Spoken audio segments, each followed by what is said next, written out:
So the question is, how does the church deal with mental health? And unfortunately, does sometimes mental health get diagnosed as a demon possession or Regbustan or stuff like that? And of course, you have to realize that like a lot of times this comes from simplistic people, right? Where the only explanation for something that's unknown is devil, demon possession, right?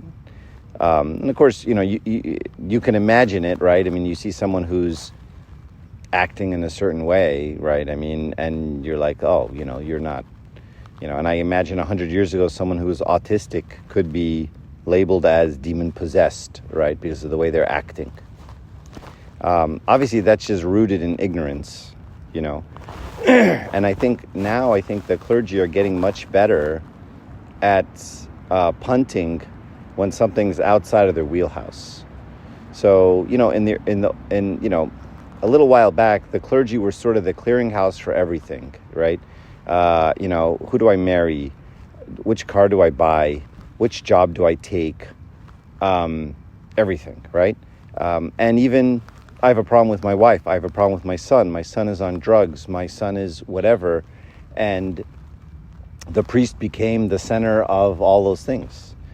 We need someone to teach in the seminary, priest. We need someone to lead the prayer meeting, priest. We need someone to help with this drug addiction, priest. We need someone who will counsel these couple, priest. And so then obviously the priest becomes overworked and possibly underqualified for a lot of those things, right? So if there's an issue that's spiritual, right, you would hope the priest could address something like that. Although it doesn't even have to be a priest even for that. But then if it's like, my son has drug addiction, there's a spiritual component to that. But it's also probably best to check him into a rehab facility, right? And get a professional on it. Or we're having marital problems. Well, there's probably a spiritual component to that. But you also need to sit through, 20, 30 hours of counseling to kind of get us through some communications issues and some, ways of interacting that are not, right? So I think when you say that the church reacts this way, I think what you really mean is I know people who react this way.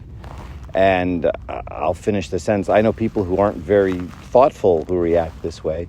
And that's not the church, right? That's just that person, and they're wrong.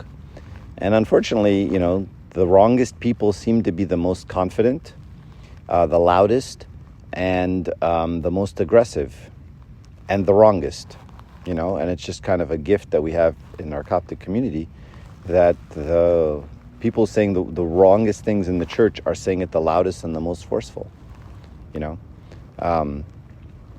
a lot of times they're silly things, I was just telling someone we had a situation at our church where a lady came and was up in arms that someone had their legs crossed and wanted to just lose her freaking mind in the church about this issue. And it's wrong on every dimension, right? But yet she felt so empowered and so confident that she could raise her voice in church in the middle of the liturgy to stop this injustice. And it's like, you are the wrongest person in this church right now. Of 150 people, you are the wrongest one and the loudest. How is that, right? So when you have these people saying, oh, that shtan, let me tell you all about the shtan, and with absolute certainty and confidence that, only an Egyptian uncle can have, it sucks. And then as an American generation, you don't react well to that, right? Because, we don't think in those terms, right? We don't have that kind of confidence, and we don't, that male Arab confidence thing. It's not attractive, But I guess also I know some people say like, oh, it's a sin, like you sin, and that's how they got it. I think it's in the Bible. I don't know. I'm sure that's not those right, people are wrong. But Don't listen to them again. But I mean, when Jesus healed a leper, when Jesus healed people who were diseased, he's like, oh, don't sin again. And I know they didn't get this because they sinned. No. But what did Jesus mean by that? What he meant by that was sometimes a disease in a very loving way leads us to repentance, right? I mean, if I have a child who's messing up, Sometimes I might let them face the consequence of their action, or I might punish them, or I might say, you know what, I'm not going to give you your phone for a week so you can think about what you did, right? Now, it's not like in the terms of Old Testament punishment, right? Because if you remember the born blind, the disciples asked that exact question, right? I mean, they knew the answer, like, who sinned, this man or his parents? It's obvious someone sinned, right? And so they had it framed already, and Christ said neither. It was the glory of God, right? And so that kind of thinking, he was trying to debunk that kind of thinking, which is why would God do this unless it was bad? And sometimes our whole concept of what's bad and good isn't right, I mean, someone said, oh, Uncle Safwat got cancer. Bad. Is it? Is it? I don't know. Well, yeah, of course it's bad. He may die. We all die. Uncle Safwat gets to know when he dies, and he gets to repent. He gets to say goodbye to his family. He gets to be surrounded by them. Is it bad? So sometimes we label things good and bad that aren't necessarily good and bad. Yeah. I was just going to add, when people say, oh, like this person, like as you guys were saying, like this person sinned, oh, like they got this like disease or something. That kind of makes it seem like, or like to me, like when I see people saying that, or like when I saw in like the Bible, it seemed like, oh, like people think like God did this like because like they sinned or something. But I mean, I kind of tried to change my perspective when I saw that, and been like yeah, this thing happened, but I mean, it's not like God kind of cursed this person or something, but eventually God kind of uses it to either, help them in some sort of way, like along their life, or kind of to help other people, not just that person. Yeah. I mean, sometimes we think of it as punishment. Yeah. And then it's not necessarily like. Yeah, and sometimes. It's not necessarily.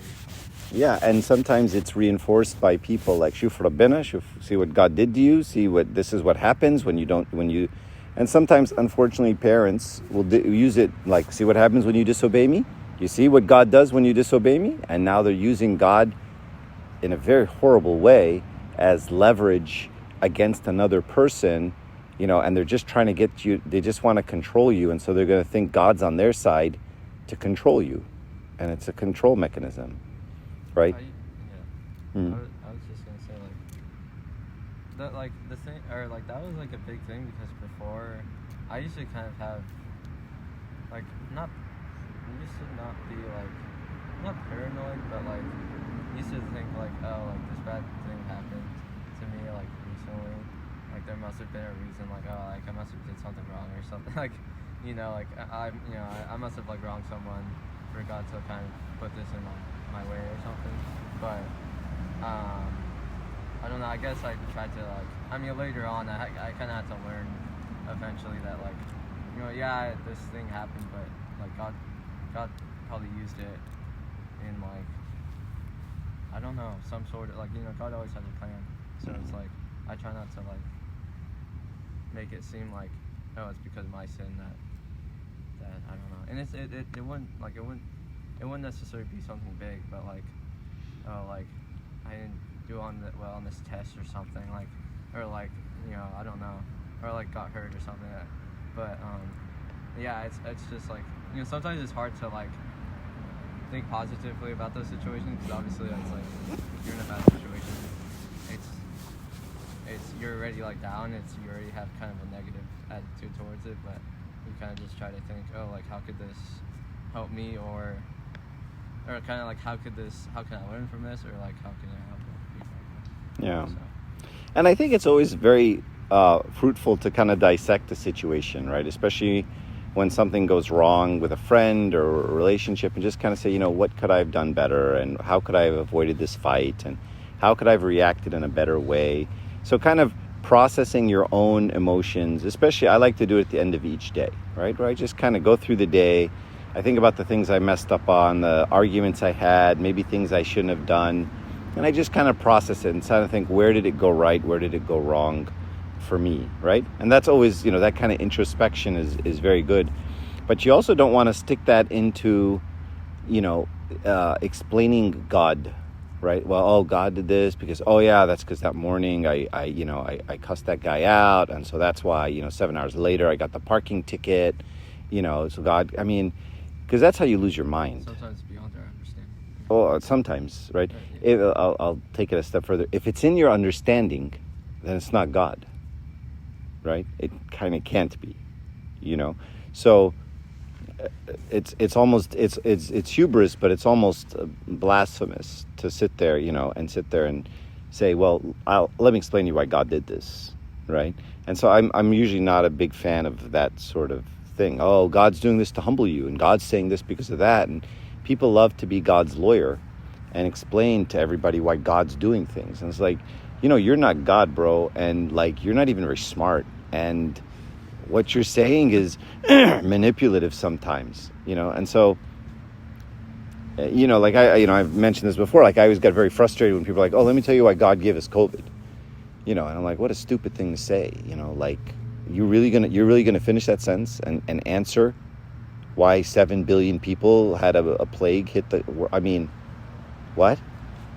There's probably 7 billion different reasons why this happened, right? And you don't know any of them. You barely even know your own, right? So I really don't like that, right? And if you read the story of Job, when he first lost all his kids and his family and his health and his livelihood, these 3 friends came to him and they started talking to him and explaining to him why God did this. And that pissed him off. And then Job got very upset. And then Job started cursing God because of what his friends said, right? His friends were like, maybe you're not so righteous. Maybe you didn't offer the sacrifices. Maybe God's trying to test you. Maybe God's trying to teach you. And they started offering reasons. And that's when Job lost it and started cursing God, right? And so when these guys showed up to be lawyers for God, God doesn't need a lawyer. He doesn't need you to defend him, right? He needs you to be an example of his love, right? But yeah, you start going into what God did this, God did that. I think you can, this person's sick because, his mom wasn't a very good person and that's why he gave her son epilepsy, and don't do things like that, right? We take things from the hand of God, but, stop short of why. And, oh, God wants me to learn this and God wants me to learn that, Just be the best you can be in every situation.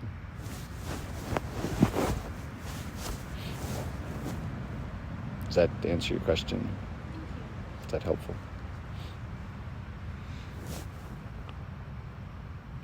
Anything come to mind, Brian?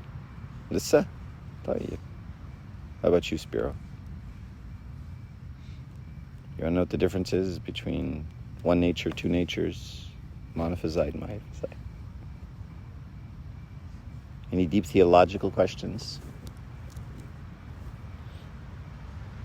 All right, so I do want to talk about a topic that it kind of came up, and the topic is, in a nutshell, this idea of identity. What do you identify as? And I think in today's culture we have a lot of identities, and and the one I'm thinking about is when you have sexual identity, right? I identify as a gay man. I identify as a lesbian. I identify as whatever. And I think there's a slippage that the world has introduced in that thinking that I think doesn't do us any justice, right? Because when you say, I identify as gay, right? And then someone says, well, it's not okay. That's not part of God's plan. You say, well, then you're rejecting me. Who are you rejecting? Me. Because I am gay. That's my identity. And I don't think we should have that kind of identity, right? In fact, I don't think we should have any identity. Because some of you will say, well, tell me about yourself. And I'll say, oh, well, I'm an engineer. I'm a student. I'm a son. I'm a husband. I'm a wife. I'm a parent. I'm a doctor. And in the world, you create identities for yourself and then you hide behind those identities, right? Like, I'm a doctor. That's what I am. People call me Il Doctor with a K. And that becomes part of me, right? And I relish and cherish that identity. Okay? But then what happens after all those years of being a doctor when you're no longer a doctor? Then what are you? What happens to people when they retire from their job? When they've been doing something their whole life and now they're like, I don't know who I am now. And people say those things. I don't know. I don't have an identity anymore. I used to be the CEO. I used to be the boss. I used to be a manager. I used to be an accountant. And now I'm nothing. It's dangerous. And there's a lot of people, when they retire, they get very depressed, right? You can see it in your parents, you see it in your grandparents. And they're like, I don't have a purpose anymore. My purpose was to be an engineer. My purpose was a lawyer. My purpose was an accountant. And now I'm just nothing, right? And so their identity got so wrapped up in their job, in their occupation, that when you take their identity away, there's nothing left to them. And that's a scary situation. Many of you face the same situation, and many of you have or will face the same situation when you graduate undergrad, right? Some of you take a gap year to go to practice medical school or whatever, right? And in that year, you're like, I don't know what I am. I used to be an undergrad, I used to be a student, and now I'm none of the above. I'm just kind of wandering. And it's kind of this unnerving feeling, And it can even move into our spiritual life, right? What happens? You seriously just pull his ear. He pulled it hard too. What happens, for example, when someone goes to confession and he says, "I'm just a murderer," right? I'm just a fornicator. I'm just drunk. I'm just an a-hole. I'm just controlling. I'm judgmental. Are you? Is that what you are? I mean, if someone went to Abuna in confession and said, I'm a murderer. That's what I am. What should Abuna say? No, you're not. You are the Son of God. Don't ever call yourself that again. I'm just disgusting. I'm just whatever. No, you're not. You're the Son of God. And in fact, I saw this great quote that says, it was the loudest leaves I've ever heard. Loud leaves. And there it is. I heard a quote that said, I'm easily distracted. No, I'm not. I'm the Son of God. I read a quote that said, Satan knows your name but calls you by your sin, and God knows your sin but calls you by your name. Right? And so this idea that I am my sin is a satanic idea. You are not your sin. Don't identify as a sin. Don't say, I'm just a piece of garbage. I'm just this. I'm that. Right? And the source of that is demonic. When you call yourself anything other than the Son of God, and it's not prideful to say, I'm the Son of God. It's not prideful to say, He loves me more than anything. It's not prideful to say, I am cherished. I am the beloved. It's not prideful at all. Right? Because when you think about it, the only thing that's prideful is to think that you are the source of that thing. Right? I mean, think about the moon. It is if you want to call it this, so humble of the sun to allow the moon to shine in darkness. Right? So you have darkness at night, and best I can tell, there is no sun right now. Sun does not exist. God does not exist. There is no light, correct? In this darkness, that's all I see. And then God, in his humility, says, I'm going to let you shine on my behalf. You're going to shine. And people will see you, and they'll get light from you, not from me. Although I'm like freaking 5,000 times brighter than you'll ever be. In fact, the moon is what? It's just a dead rock. It's just dust. Right? And then yet God allows it to be light. And it just happens to reflect. And the sun, all the light comes from the sun, but no one sees the sun. They only see the moon. St. Athanasius says, by analogy, we are called to be the moon to God's sun. That's what we're supposed to be. Just like he is the source of righteousness, and the sun is the source of light, and the moon merely reflects it. He is the source of righteousness, and we merely reflect it. So our identity is what? I reflect that thing. The worst thing the moon can do is what? Two things. Either side's not good. First thing the moon can do is say, I'm pretty freaking awesome. I give off a lot of light. People love me. People write songs about me. They have like 24 stages of the moon. The moon's all about its, crescent moon and this moon and half moon and blood moon and orange moon and all the moons, right? And we can talk about the moon all day long. We know the moon's just dust. And so as soon as the moon gets delusional and says, I'm pretty awesome, I give off light, you just want to slap the moon around, right? And say, no, you're delusional. You're a donkey, right? You're a bunch of dust that happens to be white, and so it reflects. But you have no light of your own. Don't ever think you give off light, right? And then the other thing the moon could say is what? I give no light. I'm nothing. I'm worthless. You're not worthless. You reflect the sun. And at night, in the darkness of this world, that's the only light some people ever have. And many people's lives have been saved because of the light of the moon. So you are not worthless. You reflect the big guy. And that's your job. And so you have value only because you reflect the big guy. You're just dust. But you're pretty cool dust. In that, you reflect the big guy. So either extreme is dangerous. I'm garbage, dangerous. I'm a freaking stud, dangerous. I'm an archdeacon high above the cherubim, dangerous. Although true, still dangerous. Don't tell your dad I say these things.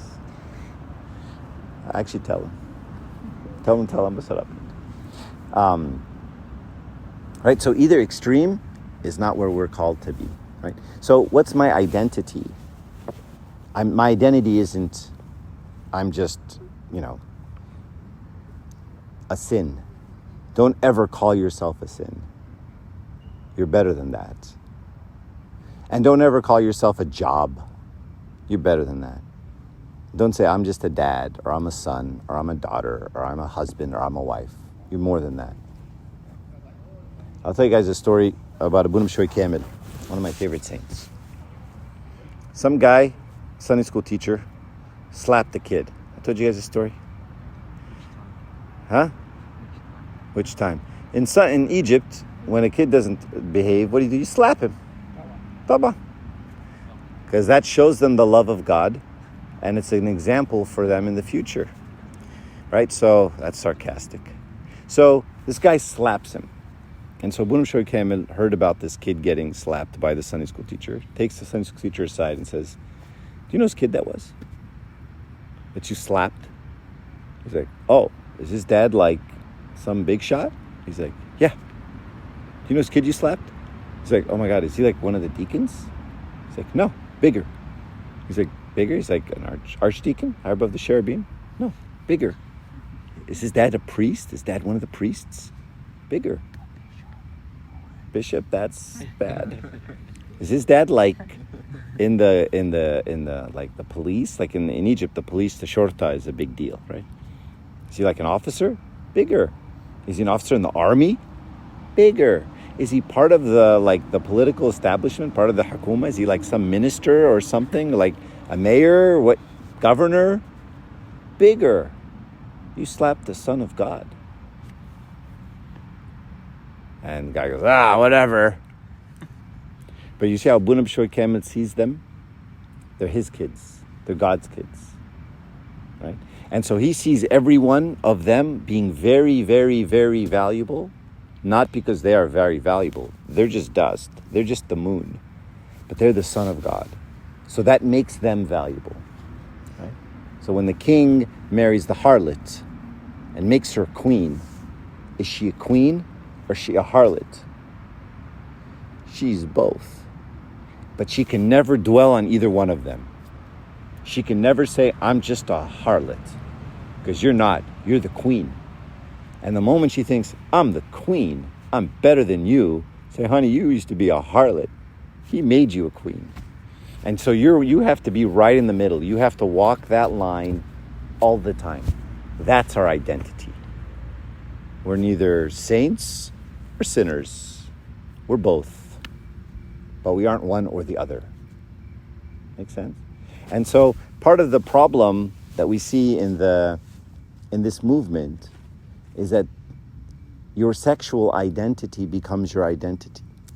And so then you have to then assume all of the characteristics of that entire movement. Well, you're gay, right? Okay, well then that's your identity. This is who you are. This is what you are. And you have to resist that and say, no, I'm the Son of God. That's what I am. I'm not a murderer. I'm not a liar. I'm not a guy addicted to porn. I'm not an alcoholic. I'm not a druggie. I'm not any of those things. I am the Son of God. That's who I am, and that's what I am. I'm not a father. I'm not a mother. I'm not a son. I'm not a daughter. I'm not an accountant. I'm not a doctor. I'm the Son of God. Don't label me. I'm not a resident of Irvine. I'm not a resident of the state of California. I'm not a resident of the United States. I'm more than that. Right? And as soon as someone tries to label you as anything less than that, you reject it. My value comes from that because I am beloved. He loved me. That's where my value, that's where my self-esteem comes from. It doesn't come because I can do certain things, because those things were given to me by God. I'm the moon. I reflect God. Right? So I just want to talk about that identity, because I was just talking with someone and he was telling me about his boss who retired. And his boss is like having guy's 60. And he's like, he had a fight with another guy at the company. This guy's the number 2 guy at the company. He fought with the number 1 guy at the company. And now, they had a thing, and all of a sudden, an email comes out from the CEO, Bob is no longer with us. He's going to pursue other interests. Best of luck to Bob. Bob started this company, helped start this company. He's been at it for 35 years. No one can imagine the company without Bob. He is this company. And he just got whacked off at the knees with a 2-sentence email.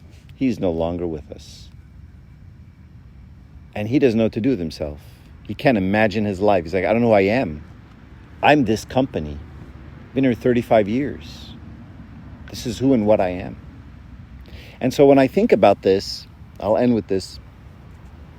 Just last week, I was walking by a professor's office at USC, and this person has spent her life, her career at USC, okay? And she works in an area of research that none of us seem to think is very good or important. And so her whole life work has disintegrated.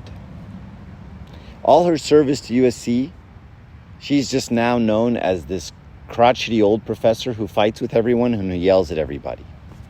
She has no power. She has no authority. Everything she's done for the institution has been forgotten 10 years ago. She's been there 30 years. No one remembers, right? No one cares. I spent all my time redoing the curriculum in 1985. Whatever. I wasn't even born then. Right? And everything she's done in her life is meaningless, is worthless. No one remembers. No one cares. No one even likes her. And we're all just waiting for her to leave and retire. And I thought about that feeling that she must have.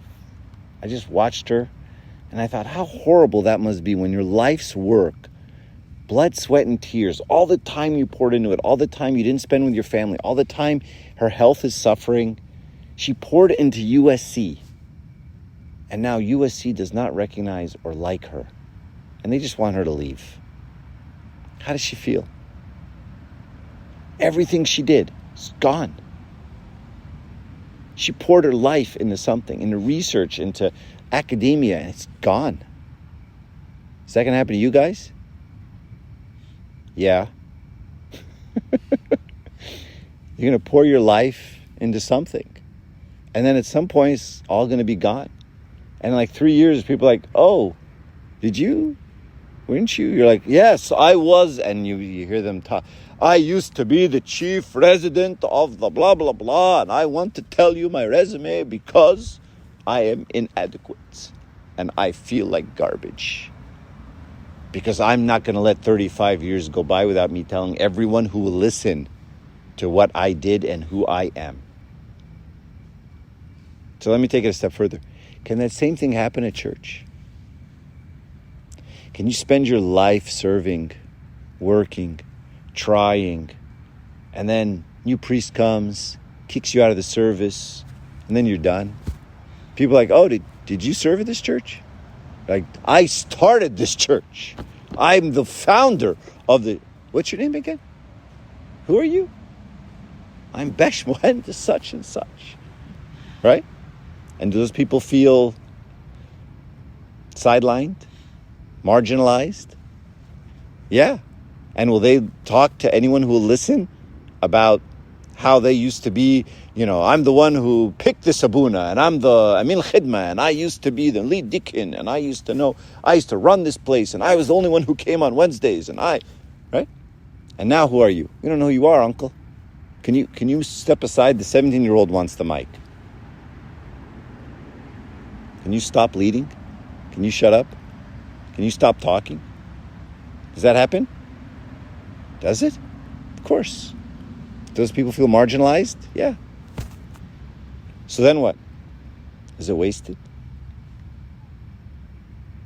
So one of the saints says, the only thing in life that will live past you, the only thing in life that you can do that's worth doing, the only work that stands the test of time is what? The work on the human heart. I first heard that, I'm like, what are you talking about? There's lots of work that goes past your lifetime. And the more I thought about it, I'm like, he's right. The only thing that lasts is when I work on me. Because even the guy who served the church, right? Which, of course, he didn't do. He thought he was building up credentials and, putting it on his resume, and then he can tell people how he used to be the lead deacon and how he was in charge of this and how I built this building with my own hands and I was the one who blah, blah, blah. He was doing the wrong thing. What was he supposed to be doing? Working on his heart. Purifying his own heart. Learning how to love. And if he did that over his 35 years of service to the church and saving the church, where would he be? He'd be as happy as a clam because he and his God are closer than ever before. So that work doesn't go away. That work isn't a function of who the priest is at the time and whether or not he recognizes your contribution to the church and what you did, or which bishop is there and does he know my name. Who cares? It's between me and God. Right? I work on my heart because I want to remove the things in my heart that keep me from my God. And this relationship doesn't go anywhere. It doesn't end. It just gets bigger and stronger and deeper. And the people who live with God, when they die, their heart's on fire with love, right? They're like, I can't wait to die. I can't wait to meet Jesus face to face, right? Because they've been fostering a relationship versus fostering a career, fostering, I'm a parent. Well, guess what? Your kids leave you and they think you're stupid after a few years, right? Correct me if I'm wrong, right? Sometimes some kids can't wait for their parents to die. That sucks. Does that happen? Yeah, all the time. After all you did, after all the sacrifice, your kid can't wait for you to die. Your institution can't wait for you to retire. Everyone at your church can't wait for you to stop singing on the mic. Everyone at church can't wait for you to stop, leave the Amin Khidma job and finally let someone who can do it, who actually can do it. That's how it ends, right? But that's not the goal, is it? The goal is I work on the heart, and that's the only thing that lasts. That's my identity. Keep that as the focus of your identity. Me and God. That's it, right? And I know I mentioned this before, but it's worth mentioning. That sun, right? The source of light, the source of everything, right? God puts all these things in the world as a reminder of himself to teach us about him. St. Anthony used to say that, when you heard about these philosophers and learned people that would come out to test St. Anthony, they heard about this guy and they're like, who is this guy? Right? So they would go and they'd ask him questions and he knew all this stuff, right? And they say, how'd you learn all this? Do you have books? He goes, no, I don't read. He was illiterate. He couldn't read Greek. So how do you learn all this stuff? He said, I read nature. I learned it from watching nature. You learned all about God and philosophy and how the things work by what? Yeah. So nature is there because it is the creative hand of the artist, right? So we can learn about God from nature, right? It's kind of like saying, I've never met this author, but I've read all her books. I feel like I know her, right? Maybe it's not fiction, but maybe it's self-help or, something like that, right? You read someone's books, you know the person, you know their words, you know their thoughts, right? I read enough Matthew the Poor and I can tell you what he thinks. I feel like I know him. I never met him, but I feel like I know him, right? Because I've read him. I've read what he produced. So this is what God produced, nature. Right? So we can look to nature and we can learn about God from his nature. And one of the things we learn is the sun. And it's really a bright thing. And it's very powerful and it gives a lot of warmth. And you can tell the whole world just that's a big thing for the world, right? The sun. The photosynthesis, and we can learn all about it, and the vitamin D, and it just keeps coming. But one of the beautiful things about the sun is when it sets, right? And when it sets, and you're staring at it, and you're watching it set, it's looking right back at you. And if you go left or right, it follows you. And you run and stare at it as you're running, it keeps following you. It's as if it's looking at you. It's as if you're the only one the sun is setting for. The relationship between you and the sun is very profound. That's why people love sunsets. Because it's just me and that sun. And we look at each other and we get each other. And I just admire its beauty. And intellectually, I may know that lots of other people can see the sunset, but I really don't think so. It doesn't feel that way. It feels like it's just me and the sun. And we're the only two people on Earth at that moment. If you ask me, can other people see the sun? Yeah, I guess they can, but it doesn't feel like that. And that should be our relationship with God. Do other people have a relationship with God? If you ask me intellectually, I'd probably say, yeah, I suppose someone does. But that's not how I feel. I feel like it's me and him. We're the only ones. Everyone else, I'm sure they do, but I don't know. I don't care. And all right, my identity is me and that sun. The purpose of my life is to work on my heart for that connection. And then that doesn't go away. Doesn't matter what my job is, where I get fired from, my wife divorces me, my kids hate me, my job thinks I'm stupid, my priest kicks me out of the service, the bishop doesn't like me anymore, whatever. Who cares? I have the Son. It's me and him. I'll end with the story. There's this priest, a Catholic priest, who always noticed that this person would come into his church. He was like a bricklayer. And he would come in before work, and he would just sit there. He just sat there in the church. And he noticed him a few times. He'd just sit there for a while, and then he'd leave. And he noticed he wasn't praying, really. He wasn't, like, crying or in a bad place or repentant or sad or asking. He just sat there. So one time the priest kind of went up to him and goes, "Hey, how you doing? How are things?" He goes, "Good." He goes, "So I noticed you come in here. Do you have like a problem or something?" He goes, "No." And he said, "Are you like asking for anything or sad about it? You want me to pray with you or talk with you?" "No." He goes, "So what do you do when you come in here? You're not praying." He goes, "No." "So then what?" And he said, "I look at him and he looks at me and we're both happy. That's all. So I come in here for 10, 15 minutes. I look at him, he looks at me, and we're both happy. And that's it. I just want to connect, right? I want that relationship. That's just, there's no words, there's no rituals, there's no 5 hours of standing, it's just a connection, right? And sometimes we can get lost in the other stuff. I'm a deacon, I'm a servant, I'm in charge of this, I run this camp, I blah, blah, blah, I do the basketball, God forbid, right? The satanic basketball, right? I do this kind of thing, and I'm in charge of the whatever, right? All the dumb things we have that we do. And we lose track of the, identity. You're not the person in charge of the coffee.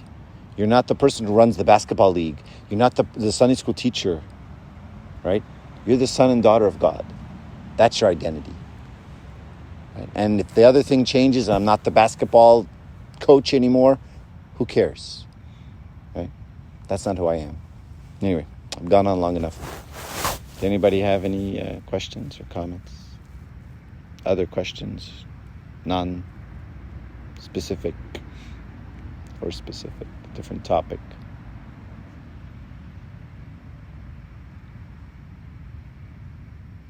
Nothing? All right. Glory be to God forever. Amen.